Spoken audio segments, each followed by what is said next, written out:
aquella palabra que me causa reacciones. Es la materia que me permite conocer cómo funcionan las cosas, pero su gran densidad hace que mis compañeros se aparten un poco de ella. Pero hoy me siento con suerte y quiero ahondar en un tema interesantísimo que nos va a ayudar a entender cómo funciona nuestro propio mundo. Vamos a hablar de átomos. Pero voy a tratar de hacerlo divertido, así que antes voy a darles una explosión. 3, 2, 1.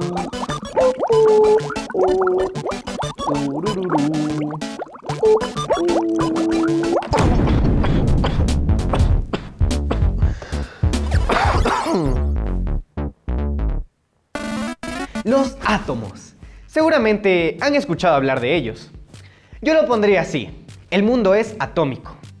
¿O no, amigo? Atómico. Se dice atómico. Pero, ¿por qué son importantes los átomos? Bueno, porque son la partícula más pequeña que existe. O al menos de eso se creía hasta que se descubrió el quark. Pero eso lo dejaremos para otro episodio. Primero, entendamos qué es el átomo. Pues digamos que tenemos una hoja de papel y la comenzamos a trocear. Estas divisiones nos van a llevar hasta un trozo diminuto que va a ser imposible de dividir. Ahora, en una escala mucho más microscópica, el átomo es la partícula más pequeña de la cual históricamente se creían muchas cosas, entre ellas que era imposible de ilustrar. Hoy trataremos de descubrir cómo llegamos de no saber absolutamente nada sobre el átomo hasta esta imagen de aquí, la más conocida de todas. Esta cosa que está aquí es la representación en imagen del átomo, al menos durante los últimos 100 años. A esto se le conoce como modelo atómico. Lo que hoy voy a tratar de explicarles es cómo llegamos hasta esta imagen de acá y la importancia que tiene para nuestra sociedad actual. Porque sin los átomos no existiría nada. Ni tú, ni yo, ni los árboles, ni las plantas, ni TikTok, ni los mangos, ni nada. Mejor aprendámoslo, porque no viene nada mal aprenderlo. Pero primero vamos a hacer un viaje en el tiempo. Nos encontramos en la antigua Grecia, hogar de los primeros filósofos y científicos de toda la historia, donde sus pasatiempos eran básicamente competir hasta morir del cansancio y realizar obras de teatro en una plaza muy amplia. Ahí aparece Demócrito, un señor con una mente descomunal que, escúchenme bien, a punta de meditación, intuición y razonamientos lógicos, pudo definir al átomo. Cuando yo medito, lo único en que concluyo es que me dan ganas de comer. Pero Demócrito no se inventó esto solo. Tuvo a su maestro, Leucipo, quien era un señor que también tenía ideas sobre la composición de la materia y el mundo que lo rodeaba. Ambos coincidieron que los átomos eran una composición correcta para formar todo lo que veían. Pero, obviamente, no tenían todas las herramientas como para crear el modelo que conocemos ahora. No obstante, sí tuvieron una definición de su representación de esto. Lo llamaron el átomo mecanicista. Bueno, no se ve exactamente así, pero sirve para ilustrar más o menos lo que creían estos señores. Ahora, los problemas con este modelo es que no tenían una ilustración realmente visible. Pero bueno, la historia humana está llena de personas con cerebrotes que intentan siempre explicar el universo. Así que prendamos otra vez la máquina del tiempo y vamos hasta 1803. Aquí conocemos al científico John Dalton, quien fue el primero en crear la teoría atómica. En esta teoría construyó algunos postulados, entre los que destacan los más importantes. La materia, es decir, todo lo que existe, desde tu cuerpo hasta tu celular, está compuesta por partículas muy pequeñas llamadas átomos, que son indivisibles y no se pueden destruir. Es decir, somos atómicos. El otro postulado importantísimo es que los átomos de un mismo elemento son todos iguales, mientras que los de elementos distintos varían en masa. En este postulado fue donde comenzó a trabajar en el peso atómico relativo. También Dalton fue pionero en la idea de mezclar átomos. Pero para que no se aburran, se los ilustro como si Dalton fuera gamer y los átomos fueran Fortnite. Digamos que tenemos distintos bloques y personajes de Lego, y cada uno de estos bloques y personajes son átomos. Así que supongamos que agarro estos bloques naranjas y que este va a ser un átomo de carbono, y estos bloques morados de aquí van a ser un átomo de oxígeno. Dalton decía que podíamos mezclarlos, y al final quedaría un compuesto como este, un compuesto de varios átomos, y en este caso sería monóxido de carbono. Pero este modelo también es insuficiente. Los postulados de Dalton fueron revolucionarios, pero la tecnología de la época no le permitía ser preciso en el cálculo de las masas atómicas. Por ejemplo, Dalton pensaba que el agua era HO. Faltó mucho para poder llegar a la conclusión de que el agua en realidad es H2O.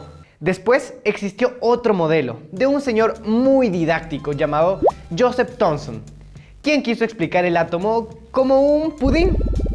Fue probablemente el modelo más exitoso de los mencionados, incluso descubriendo que existía una partícula con carga negativa llamada electrón. No obstante, también tenía sus fallas. Pero llegaría alguien más a resolver esto con el modelo atómico más conocido hasta la fecha, y es ese señor. Este maestro estuvo durante años experimentando en distintas formas, con la finalidad de poder explicar de manera correcta a los átomos. Y fue él quien nos dejó este modelo. Seguramente la han visto. Se ha usado en muchos lugares. Hay superhéroes con este símbolo, y no hay libro de química en el mundo que no lo tenga.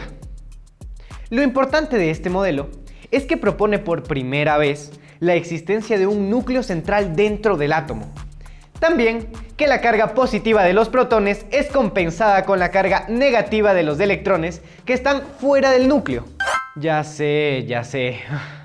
Estoy llegando a la parte en la que es muy difícil seguirme, pero les prometo que esto se pone bueno. Rutherford creó su modelo atómico a partir de descubrimientos que fueron un punto de inflexión para la ciencia moderna. Primero, descubrió el protón. ¿Y qué cosa es el protón? Pues es lo mismo que un electrón, pero con carga positiva y con unas 1840 veces mayor masa. Es como un electrón, pero pepudísimo. En 1913 aparece otro científico a decir que su modelo atómico es más chévere que los otros. Hablamos del señor Niels Bohr. Nuestro amigo Niels agarró el modelo de Rutherford y a partir de eso creó 3 postulados propios. El primero: los electrones describen órbitas circulares en torno al núcleo del átomo sin irradiar energía. En español, los electrones giran alrededor del núcleo y no tienen energía. Segundo, las únicas órbitas permitidas para un electrón son aquellas para las cuales el momento angular del electrón sea un múltiplo entero de donde es la constante de Planck. Ok, eso está medio difícil de traducir, pero ustedes quédense con esta idea. Y es que los electrones solo pueden girar u orbitar de formas determinadas, y no como les dé la gana. Y finalmente, el tercer postulado. El electrón solo emite o absorbe energía en los saltos de una órbita permitida a otra. En dicho cambio, emite o absorbe un fotón, cuya energía es la diferencia de energía entre ambos niveles. En idioma humano, significa que el electrón de un átomo solo absorbe energía en algunas ocasiones, pero no siempre. Eso estuvo bastante denso, ¿no? No se me aburran. Todo esto es necesario saberlo. ¿Por qué? Pues te lo contesto con un because. Guay, contéstame con un because. Yo te voy a decir because. ¿Entendieron esa referencia? Yo sé que sí. Básicamente, porque nos permite entender el mundo y aparte nos da pie para hablar de esto. El método científico. Es la manera en la que se estudian las cosas. Se trata de observar lo que se esté estudiando y medirlo, y además sacar conclusiones. Así es como todos estos señores barbones descubrieron y desarrollaron sus distintos modelos atómicos. Al método científico no hay que temerle, porque en realidad es algo que aplicamos todos en distintos momentos y siquiera sin darnos cuenta que lo hacemos. Cuando algo nos interesa, por ejemplo, lo observamos, lo medimos con nuestros propios recursos y sacamos conclusiones. Es más, desde niños ya podríamos decir que usamos el método científico en menor escala, pero lo usamos, ya que es nuestra manera de entender el mundo. Les voy a poner un ejemplo para que me entiendan mejor. Esto es un vaso y contiene un líquido, ¿verdad? Bueno, digamos que tenemos que explicar los efectos de la sustancia que está dentro de este vaso. Primero, usamos un método de observación.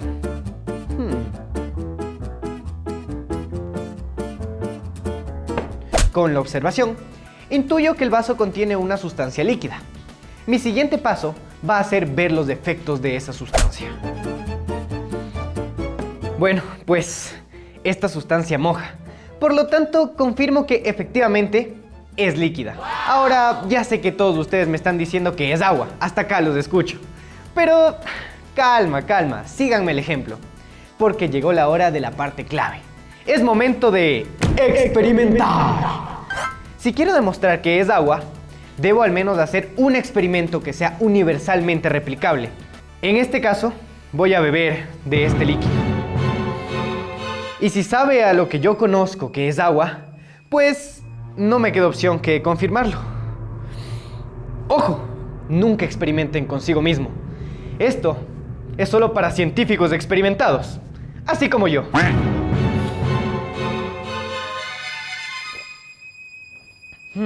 Efectivamente, es agua. Y eso es todo lo que sé sobre átomos y el método científico. Quiero invitarlos a utilizarlo en su vida diaria. No solo que es enriquecedor, sino que abre distintas puertas a conocimientos que probablemente no sabían.